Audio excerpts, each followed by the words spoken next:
ஒரு பொன்னாள். ஆம், நம் தமிழ் திருநாள். இந்நாளை சிறப்பிக்க நம் முதல்வர் அவர்களையும் நம் பள்ளியின் துணை முதல்வர் அவர்களையும் என் உயிர் தமிழால் தலை வணங்கினார்.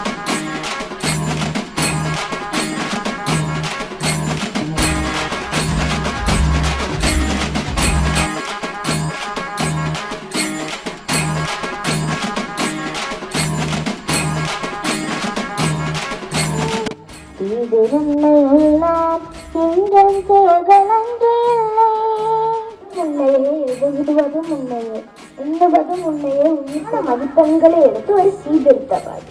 ஒரு நாள் பாலன் தான் சொந்த ஊருக்கு போகும். 4500 ஆண்டுகளுக்கு முன்பு தோன்றியது தமிழ் மொழி ஆகும்.